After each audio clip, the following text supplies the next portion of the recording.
From the Ringer Podcast Network, this is Dissect, long-form musical analysis broken into short, digestible episodes. This is episode 11 of our season-long analysis of Mr. Morale and the Big Steppers. I'm your host, Cuchna.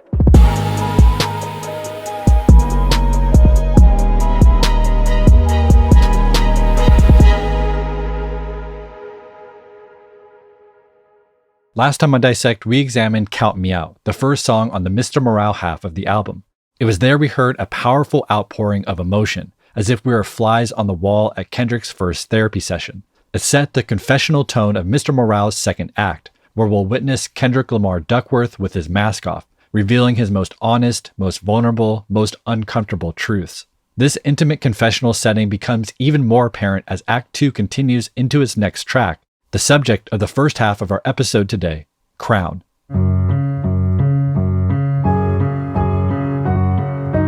You walk around like everything is in control. Favor come with favors and you can't say no. Crown was produced solely by Duval Timothy, the pianist that's featured throughout Mr. Morale. The instrumental is essentially a remake of Timothy's 2016 piece titled Through the Night.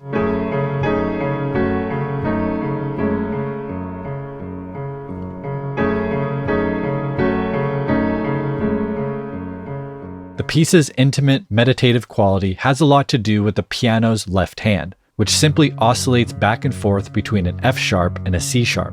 This is what's known as an open or an empty fifth because of the interval's distinct hollow quality. It's not bright like a major chord or melancholic like a minor chord.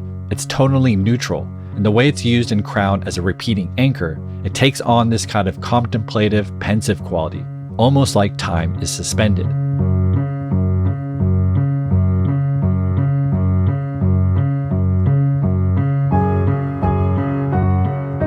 Of all the songs on Mr. Morale, Crown most blatantly showcases the confessional role the piano plays on the album. According to Kendrick's longtime producer Soundwave, quote, "A lot of what you hear lyrically from Kendrick was all done from pianos. It's just literally a feeling you get when you hear pianos.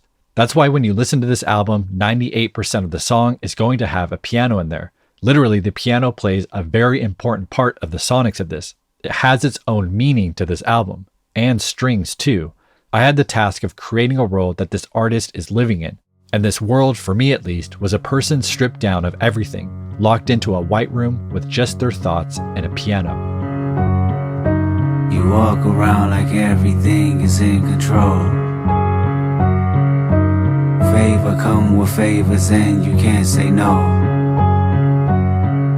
Go out the way to make the coin available. That's what I call love. Kendrick matches the contemplative atmosphere of the piano with his own hypnotic vocal tone. Each of the song's 3 verses center around Kendrick's conception of love. In verse 1, he describes helping his friends and family with favors and financial support. Notably, he begins the verse admitting that he walks around like everything's in control, which implies that everything is not under control. It's just that he's been wearing a mask. Verse 2 develops this motif as Kendrick sings, "The closest one's afraid to say they need some time. The turnaround is life or death, but you don't mind. Go out the way to say you made the compromise. That's what I call love." Similar to Kendrick being unable to say no when a loved one asks for a favor, he admits he's unable to say he needs a break, some time to himself, even when the stakes feel like life or death. There's a chance Kendrick here is referring to his work schedule, which was at this time intertwined with some of his closest friends at TDE Records. As we discussed at the top of this season, Kendrick's work ethic was relentless, a non-stop schedule of album making, photo shoots, world tours, press stops, features, and more. Meanwhile, several of his friends in Compton were killed, his friend Kobe Bryant died, Nipsey Hussle was murdered, and his grandmother passed. Still, as the biggest source of income for TDE in the midst of his commercial prime, Kendrick prioritized work over his own mental health, a compromise he says was done out of love. Verse 3 relates a similar dynamic as he sings, "They idolize and praise your name across the nation, tap the feet and nod the head in confirmation. Promise that you keep the music in rotation. That's what I call love." Obviously, this describes the relationship between Kendrick and his fans. There's a shared love there, but just as he revealed in verse 2, as well as the previous track Count Me Out, that love has come with a cost. Thus, each verse in Crown is juxtaposed with its pre-chorus, which challenges Kendrick's conception and expressions of love. For the time it goes and I'll be there when somebody needs you. You say no, and all you done gives them amnesia. One thing I've learned, love can change with the seasons. Kendrick reveals the harsh reality of each verse's conception of love. In verse 1, Kendrick expressed love through favors and money. However, if he says no, there's animosity. So how real was that love to begin with? In verse 2, Kendrick expressed love through compromising his personal life and mental health in order to keep working. But if he were to take a break, or if he were to leave his record label like he did, would there still be love? Or were those relationships really based on self-interest and business all along? Finally, in verse 3, Kendrick expressed love between his music and his fans. But if he stops making music, or his music declines in quality or takes a different direction, would there still be the same love? Or is this love conditional too? At the heart of each verse and corresponding pre-chorus is Kendrick questioning the authenticity of love, a word and concept we all assume to understand but rarely scrutinize. He seems to be asking, is there any relationship in which love is not conditional? Romantic love is volatile, and couples once in love divorce all the time. Familial love inherently offers a chance at a longer lifespan, but estranged family members are commonplace too. And so is love by nature fleeting or circumstantial? Does it really change with the seasons? And if the love Kendrick has personally shown others is conditional, then was that really love or some other thing? Was his so-called expressions of love really just his nature as a people pleaser? And if so, was that love or was that fear? Fear of not being loved, not being worthy of love. And if that's the case, where does that fear come from? Was he not loved enough as a child? Or maybe it's the ego and its constant need for validation. Is love just another mask we wear? Is there really such a thing as unconditional love? These questions are the embedded subtext of Kendrick's verses and pre-chorus, and clearly they are questions rooted in therapy. As we're sinking into the therapy-guided journey of Act 2, we're witnessing Kendrick's attempts to uncover the root causes of his behavior, his relationships, and his worldview. And as it pertains to his scrutiny of love, Kendrick told W Magazine that it was his children that taught him the true meaning of unconditional love. He said, quote, "A lot of times we play with the idea of love and don't necessarily know if it's real until you feel it. My children allowed me, in their development as human beings beginning to walk and talk, to remove my ego, to know that my children too will have their own independence. That allows me to understand the unconditional love on my end. Will I allow them to be themselves? That's love to me. And when I look at that, I try to apply it with how I express myself, how I look at my career, and how I meet other individuals. Am I allowing them to be themselves without any judgment? My children have taught me that." And I can't please everybody. No, I can't please everybody. Wait, you can't please everybody. No, I can't please everybody. Crown's chorus isn't really a chorus, it's a mantra.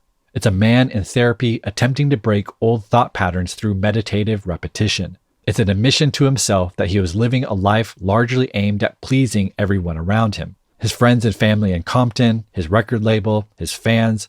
And this innate tendency to please, maybe it was Kendrick's attempt to prove to himself and others that fame didn't change him.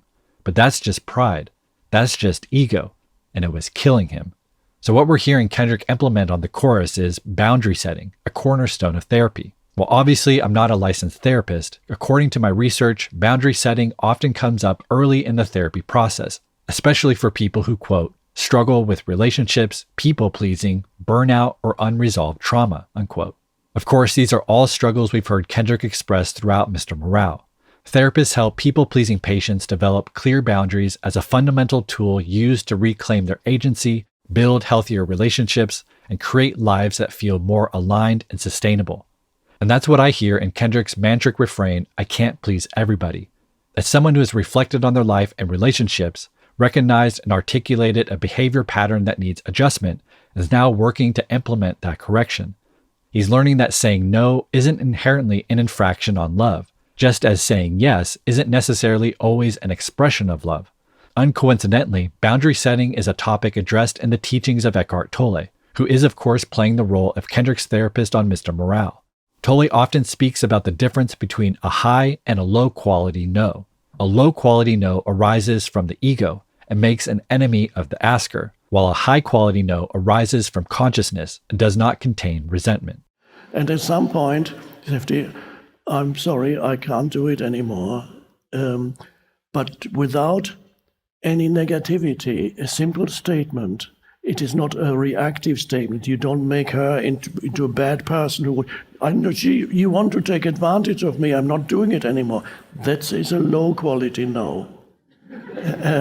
Even if perhaps she did try to, perhaps she was trying to take advantage of you, but that may be then a dysfunction in her egoic self. Many humans do that.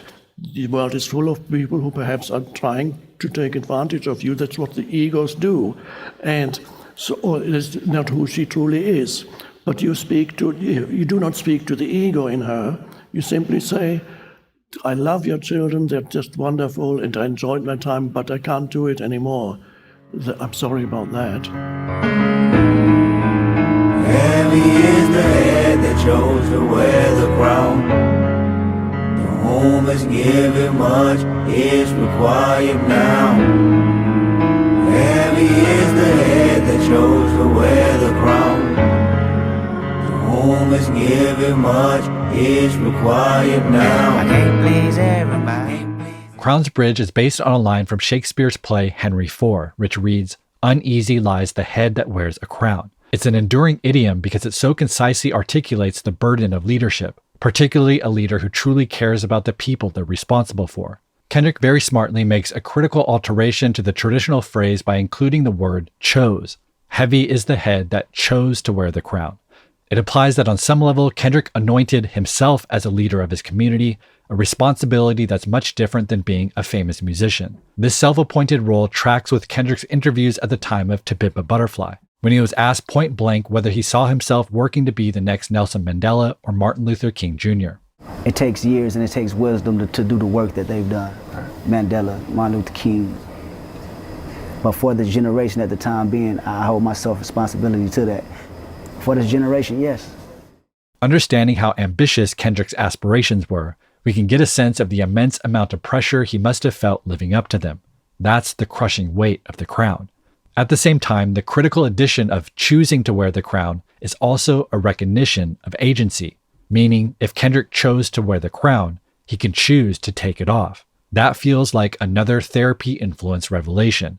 Indeed, on a song in which Kendrick's accepting the need to say no, he's learning that he also needs to say no to himself, that priorities can change, that it's okay to restructure your life to adapt to new circumstances. Like, for instance, having children and realizing that your unconfronted trauma is now threatening your entire family lineage. I can't please everybody. Can't please everybody. Can't please everybody. Can't please everybody. Love gon' get you killed. Love gon' get you killed. I can't please everybody. Can't please everybody. Can't even please myself. Can't even please myself. Crown's central mantra here is interjected with a critical line: "Love gonna get you killed." For fans of Kendrick Lamar, this line should sound familiar, a callback to his song Pride off his previous album Damn. Love's gonna get you killed, but pride's gonna be the death of you and you and me and you. Now we'll talk about the meaning of this line in a moment, but we have to take a quick sidebar to acknowledge the connection between Crown and Pride as being a continuation of a 5-link chain of connections that spans Kendrick's entire discography. Because just as Pride is quoted in Crown, Pride quotes these walls from To Pimp a Butterfly. I know the walls, they can listen, I wish they could talk back. Continuing the album chain, these walls quotes Sing About Me from Good Kid, Mad City. The walls telling you to listen to sing about me. Retaliation is strong, you even dream about me. Promise that you will sing about me. Promise that you will sing about me. Finally, Sing About Me references Keisha's song from Section 80. You wrote a song about my sister on your tape, we called it Section 80. The message resembled Brenda's got a baby. She played Mr. Shakur, that's her favorite rapper, bumping Brenda's got a baby, while a pervert yelling at her, and she captured. This 5-album chain of connections exemplifies the intention with which Kendrick crafts his projects and speaks to the interrelated themes he confronts across his discography. And to this point, the introduction of Pride helps to inform why Kendrick returns to the idea that love will get you killed here on Crown. Throughout Mr. Morale, Kendrick has alluded to Eckhart Tolle's belief that pride and ego are the source of all human conflict, which relates to the idea that pride's going to be the death of you and me.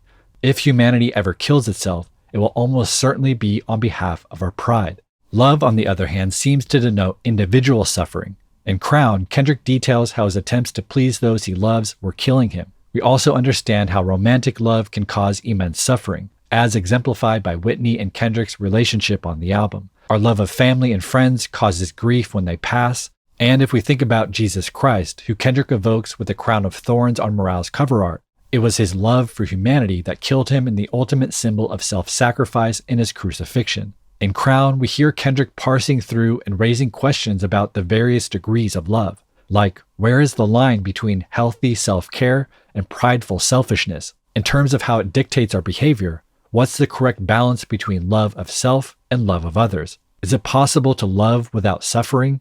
And if not, how do we manage that? How do we find a sustainable balance? How do we love others without killing ourselves? For Kendrick, it appears that what he needed was a break. He needed some time, as he said in verse 2. Thus, the album continues with Kendrick taking just that, as we find him riding his beach cruiser bike on a hill of silence. Why, oh, why, oh, why, oh, why you keep fucking with me? You gon' make me jump out my skin, believe me.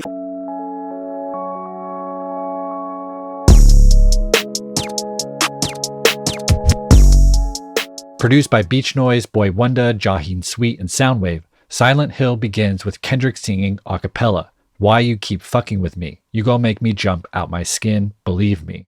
Who or what is fucking with Kendrick? It's the craving of his addiction, the hoes making the dark road difficult, as it was described at the start of Count Me Out. It's also all the fakes and snakes he'll rap about on Silent Hill's chorus, the inauthentic vultures looking to exploit him, who are not concerned with him as a human being, but rather what value they can extract out of him. Finally, as we'll see later in the track, it's also Kendrick's own compulsive, anxious thoughts, which disturbs his silence, his peace of mind. The phrase "jump out of my skin" usually refers to being frightened suddenly, like a scary movie scene. Kendrick's use of the phrase points to one of the meanings behind the song's title, Silent Hill, which is the name of a horror video game franchise. The game is centered around an ordinary person being drawn into the supernatural town of Silent Hill, where they encounter manifestations of their own guilt, trauma, and fears in the form of terrifying monsters. In this way, the town of Silent Hill becomes a mirror of the main character, where they essentially battle their own demons, regrets, and suppressed memories. In Silent Hill 2, the mirror is actually a central symbol, reflecting this mirrored aspect of the town. Uncoincidentally, the central symbol of Mr. Morale is also a mirror, where Kendrick's therapy-guided journey is presented in a similar way, a battle with his demons, his trauma. It reflects what Kendrick said on Count Me Out. Look myself in the mirror, Amityville ain't seen nothing scarier. This adds depth to Silent Hill's opening a cappella, where Kendrick says he's going to jump out of his skin. Yes, it applies to the hoes, the fakes, and the snakes. But like all things Mr. Morale, the line is equally aimed at himself. The demons he sees in the mirror, the trauma that haunts him, are also making him jump out of his skin. Of course, there's also a more literal meaning to Silent Hill, which reflects the isolation of Kendrick's life during the creation of Mr. Morale. In the open letter penned months before its release, Kendrick wrote, quote, "I spend most of my days with fleeting thoughts, writing, listening, and collecting old beach cruisers. The morning rides keep me on a hill of silence." Push these niggas off me like, push these bitches off me like, push these niggas off me like, pushing the snakes, I'm pushing the fakes, I'm pushing them all off me like, pushing them all off me like, yeah. Silent Hill's moody, understated, ambient instrumental reflects the feeling of Kendrick's contemplative bike rides in silence. He depicts himself pushing away toxic and parasitic people by playing with the grunting sound one makes when literally pushing something heavy. Also, you'll notice there's a sound of a gunshot with a silencer used as a percussive element in the beat. And while there's no way to confirm it for sure, it sounds very much like it was sampled from the iconic GoldenEye 007 video game from 1997. Here's the sound of the silenced PP7 from that game, which will directly compare to the sound in Silent Hill.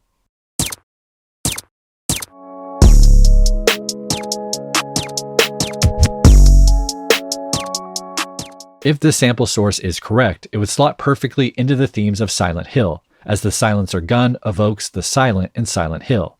It also ties into the video game motif of the song title, and it represents the sound of Kendrick sniping the snakes from his life. Now, with a general understanding of the song's premise and instrumental, we have to call out Silent Hill's similarities to a previous song on the album, Rich Spirit. Rich nigga, broke phone, trying to keep the balance, I'm staying strong. Stop playing with me before I turn you to a song. Stop playing with me before I turn you to a song. Hey, bitch, I'm attractive. Like Silent Hill, Rich Spirit has a moody, atmospheric instrumental. Like Silent Hill, Rich Spirit is about Kendrick isolating himself and eliminating the bad influences in his life. Rich Spirit also presented Kendrick's battle with his spiritual ego, as will Silent Hill in verse 1. And like Silent Hill, Rich Spirit is tied to rapper Kodak Black, as Kodak is featured on the Rich interlude that's attached to Rich Spirit proper. These similarities between the two songs is one of the more overt examples of the reflective quality of the two discs of Mr. Morale and the Big Steppers. As I've mentioned a few times throughout the season, the two 9-song discs are intended to mirror each other. Disc 1, Worldwide Steppers, centers humanity, while Disc 2, Mr. Morale, centers the individual. The mirrored relationship between the two discs symbolizes the connection between the individual and the collective, the human and humanity, Mr. Morale and the Worldwide Steppers. However, the symbolic mirroring of the discs not only works on a macro level, it also works on a micro level. When you reverse the track order of Disc 2, as if the individual or Mr. Morale was looking into a mirror, it becomes very clear that each song on Disc 1 has a corresponding song on Disc 2. If you're just listening right now, take a peek at your screen if you can, and you'll see very clearly how Rich Interlude and Savior Interlude align with each other, how Rich Spirit and Silent Hill align, and how Worldwide Steppers and Mr. Morale align. These are the more obvious reflections. However, every paired song can be interpreted as relating to each other in some way, something we'll cover more when we reach the end of the album. We'll also see that within these reflective song pairings, there are sometimes individual lyrics that will connect to each other. I'll be pointing out these connections as we get deeper into Disc 2, something I'm going to dub reflection points. And one of the bigger reflection points occurs toward the end of Silent Hill, so stay tuned for that. Pushing the snakes, I'm pushing the fakes, I'm pushing them all on me like, pushing them all off me like, yeah. I be immune to shit, tucking the broom and shit, done with assuming shit. Know you a joke, my answers are close, I holler at the moon and shit. Know the results, the ballot is in, man, I'm about to boom again. Kendrick begins his verse, I be immune to shit, tucking the broom and shit. They want to assume and shit. The idea of being immune plays nicely into the pandemic era in which Mr. Morale was conceived. But being immune to shit also means being immune to the bullshit that snakes and fakes are concerned with. Those who assume and shit or think they know things about Kendrick and his life. Tucking the broom references keeping a gun tucked in his pants, playing into the gunshots of the instrumental, and Kendrick staying ready to shoot any snake that threatens his peace. It's also an allusion to the album cover, where we see Kendrick with the broom tucked into the back of his pants while wearing a crown of thorns. He then continues, know you a choke, my ancestors close, I howl at the moon and shit. Kendrick takes aim at one specific snake, calling them a choke or someone who fails at a critical moment. It's also wordplay with the broom or gun he tucks, as a choke refers to the taper of a shotgun barrel. This also relates to the album artwork, where Kendrick is seen exhausted under the weight of the crown, a shotgun within arm's reach next to him. The idea of being close to his ancestors, followed by claiming to howl at the moon like a wolf, seems to nod to Native American tribes who consider wolves reincarnated ancestors that act as spirit guides for the living. Kendrick seems to be implying his music is a spiritual medium amplified by his ancestors, creating a reflection point with Rich Spirit when he said, "Spirit medium, I don't rap, brother." This play on a supernatural-like power also gives him the ability to foresee the future. As he raps, know the results, the ballad is in, I'm about to boom again. It appears Kendrick sees himself blowing up or making a big commercial splash in the future, a premonition that was realized with his defeat over Drake in the biggest rap battle in history, as well as his next album GNX, Super Bowl halftime show, and stadium tour. Uncoincidentally, the next line in the verse seems to be aimed at Drake. You funny, dog. Peekaboo, can't hide behind your money, dog. A week or two, I meditate on running lost. Swerve, swerve, swerve, shake the currents off. Yeah. Kendrick continues the verse, "You funny dog, peekaboo, can't hide behind your money dog." This shot joins Kendrick's previous insult of calling someone a choke, and while we can't know for sure, all evidence points to these shots being aimed at Drake. Specifically, there's been speculation that this line alludes to XXXTentacion, the Florida rapper who was murdered in 2018 when he was just 20 years old. Now, I'm not really comfortable going into detail about the speculation, but there's plenty of resources out there if you're interested in going down the rabbit hole. In any case, the likely shot at Drake creates yet another reflection point with Rich Spirit, a song we also suspected had shots for Drake. I pray to God that you're not lagging when you off the meds. I pray to God she know them Cabo chips don't last forever. Bitch, you argue with her mama, go and get them kids. I pray to God you actually pray when somebody dies.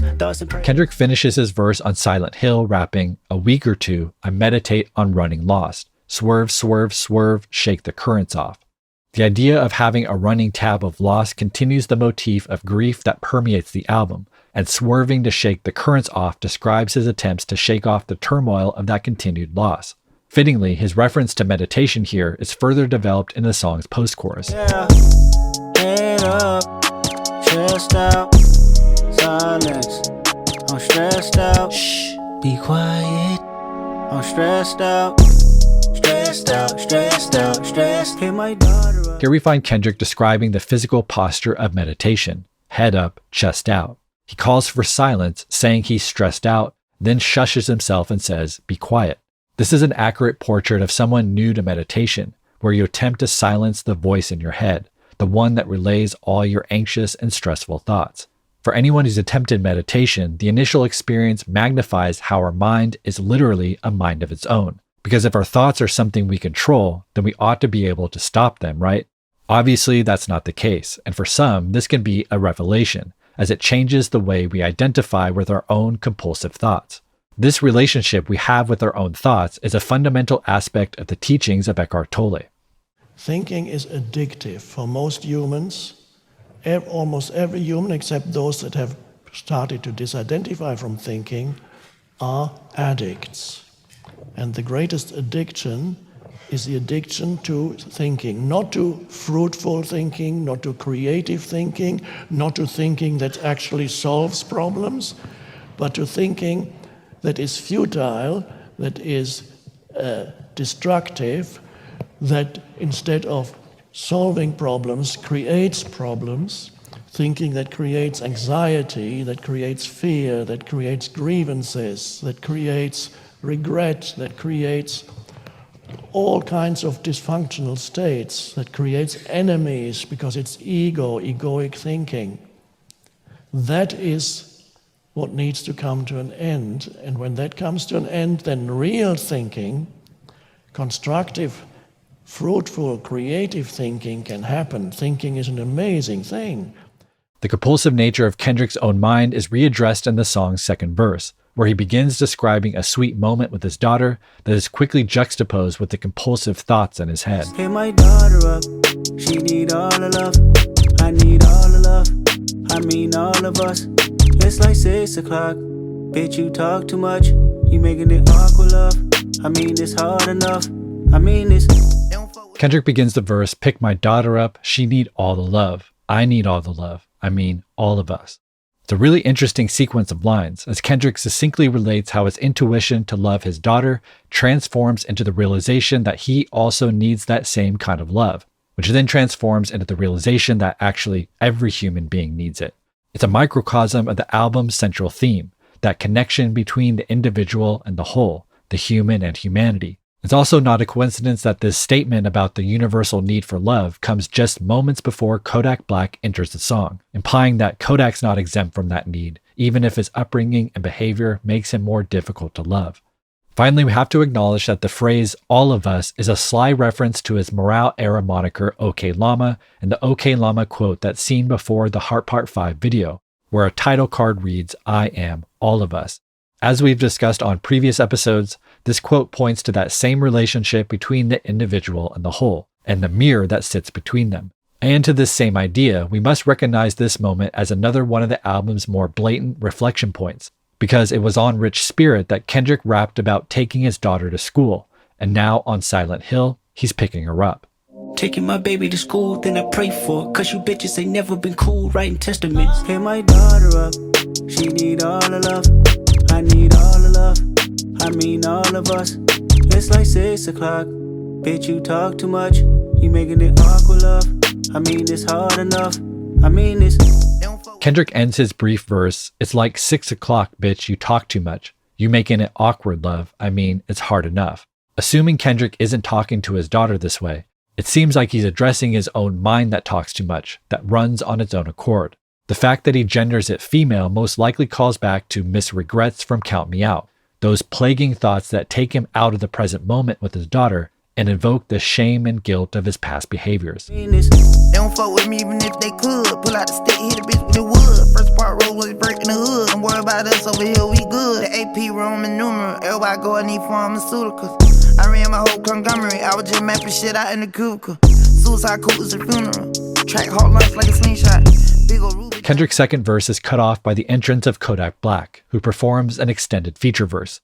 Now, we're not going to dissect Kodak's verse line by line, as thematically it very much reflects the same sentiments Kodak expressed on Rich Interlude. He speaks on growing up fatherless in poverty, how he's astonished by the success he's found, and how he still has a hood mentality despite having made it out physically and financially. One of the more potent moments of Kodak's verse is its ending, when he raps about seeing his children. He says, "Every Thursday, girls' day, spending time with my daughter, make me go harder. Every Sunday's son's day, teach my boy to be a man, I ain't have no father. Fell in love with the block, I ain't have no pop, just a sawed-off shotgun." Here Kodak shows his efforts to be there for his children in a way his father never was. However, we also understand he's starting from scratch, that his environmental conditioning and lack of male role models is a very real factor in his ability to father his children, despite him seemingly wanting to be there for them.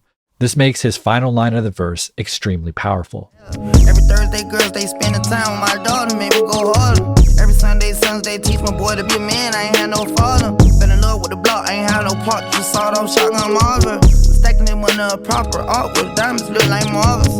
Out of my water, aqua beating the block up till we spout them. I don't want your ice, boy, I want your life, but fuck it, I still might rob him. Kodak ends the verse, "Beating the block up till we spot him. I don't want your ice, boy, I want your life, but fuck it, I still might rob him." Kodak describes driving around his neighborhood until he sees someone to rob. However, he reveals that while he takes their jewelry, what he really wants is the more fortunate circumstances of their life, because his life circumstances have been so dire. It's a heartbreaking line that relays the complexity of the motivations that influence human behavior. And as the punctuating line on the final verse of Silent Hill, it acts as the perfect thematic bridge into what we hear next on the album. If you derive your sense of identity from being a victim, let's say bad things were done to you when you were a child, and you develop a sense of self that is based on the bad things that happened to you. Here on Mr. Morale's next track, Savior Interlude, the album's therapist Eckhart Tolle gives his first major insight, pointing to the way some people who've experienced a lot of trauma at a young age can end up forming their entire identity from those horrors. Narratively, Tolle is speaking to Kendrick in his therapy session, but clearly the insight applies not only to Kodak Black, who appears just before the passage, but also to Baby Keem, who appears directly after it. It is based on the bad things that happened to you. You ever see your mama strung out while you studied division? Your uncle ever stole from you day after Christmas? Seen both of those in the county jail visits. The first and the 15th, the only religion. Noodles in the microwave, Shark Tank, tidal wave. Uncoincidentally, Baby Keem begins his extended feature detailing the unfortunate circumstances of his childhood. Thus, we realize that not only is Kodak's Rich Interlude the mirrored reflection of Keem's Savior Interlude, Kendrick has also created an additional reflection point by placing Keem just after Kodak on Silent Hill. And in between them is Eckhart Tolle's wisdom that functions like a mirror, as the insights reflect both men. And so Kendrick is being pretty direct about the fact that Kodak Black and Baby Keem are mirror images of each other. But why exactly is that the case? Why did Kendrick choose to mirror them in this way? And how does that mirroring contribute to the central message of Mr. Morale and the Big Steppers? Well, spoiler alert, it's really important to our understanding of the entire album, and we'll break it all down note by note, line by line, next time on Dissect.